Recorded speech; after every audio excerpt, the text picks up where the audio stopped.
शुद्धा निष्कामधर्मैः प्रवरगुरुगिरा तत्स्वरूपं परं ते शुद्धं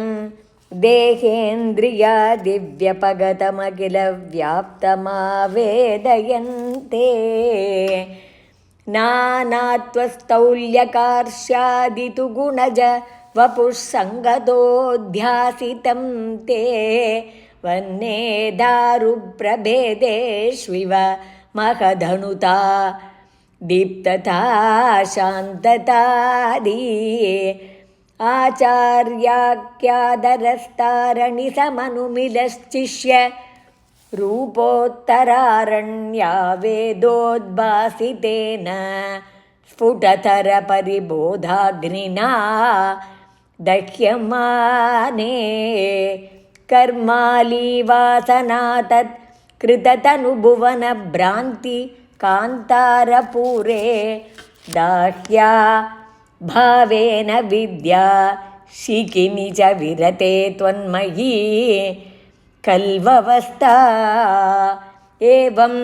त्वत्प्राप्तितोऽन्यो न हि खलु निखिलक्लेशहानेरुपायो नैकान्तात्यन्तिकास्ते कृषिवदगदषाड्गुण्यषट्कर्मयोगाः दुर्वैकल्यैरकल्या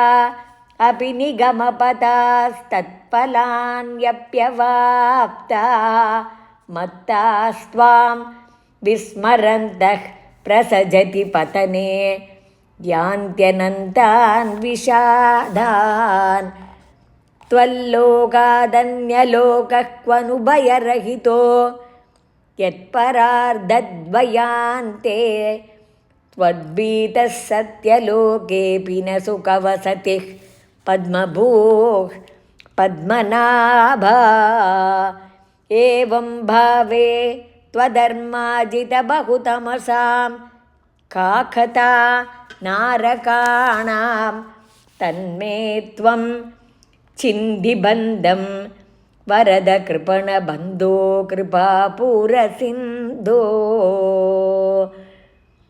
याथार्थ्यात्वं मयस्त्यैव हि मम न विभो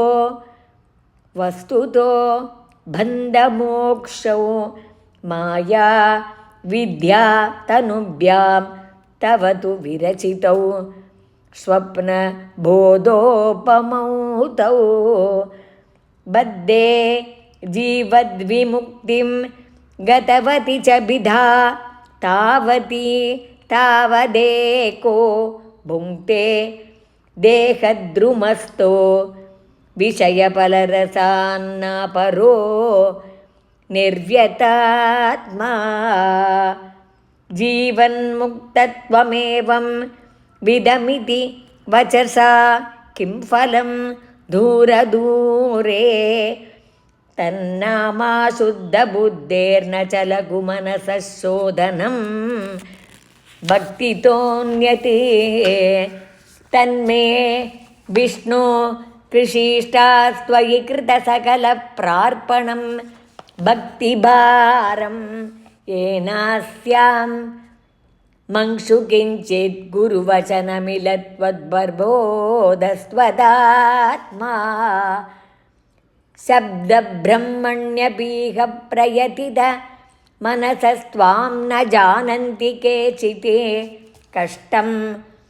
वन्द्यश्रमास्ते चिरतरमिह गां बिभ्रते निष्प्रसूतिं यस्यां विश्वाभिरामा सकलमलहरा दिव्यलीलावताराः सच्चित्सान्द्रं च रूपं तव न निगदितं तां न वाचं ब्रियासं यो यावान् यादृशो वा त्वमिति किमपि नैवाव गच्छामि भूमन्ने नेवञ्चानन्यभावस्त्वदनुभजनमेवाद्रिये चैद्यवैरिन्ने त्वल्लिङ्गानां त्वदङ्घ्रिप्रियजनसदसां दर्शनस्पर्शनादिर्भूयान्मे त्वत्प्रपूजा नुति गुणकर्मानु कीर्त्यादरोऽपि यद्यल्लभ्येत तत्तव समुपहृतं देव दासोऽस्मि तेऽहं त्वद्गेहोन्मार्जनाद्यं भवतु मम मुहुः कर्मनिर्मायमेव सूर्याग्निब्राह्मणात्मादिषु लसित चतुर्बाहुमाराधये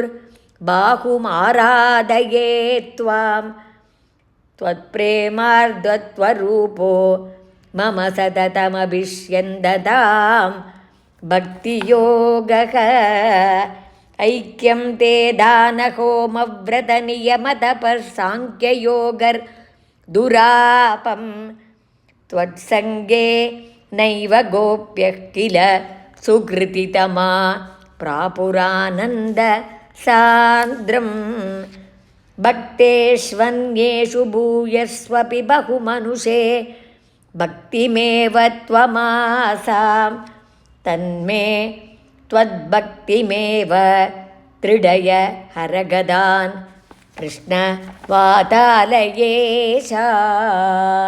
श्रीहरये नमः गोपिका जीवनस्मरणं गोविन्द गोविन्द आनन्दचिन्मयने शरणं श्रीचोटानिकरभगवती अम्मये शरणं नारायण अखिलगुरोर्भगवन्नमस्ते।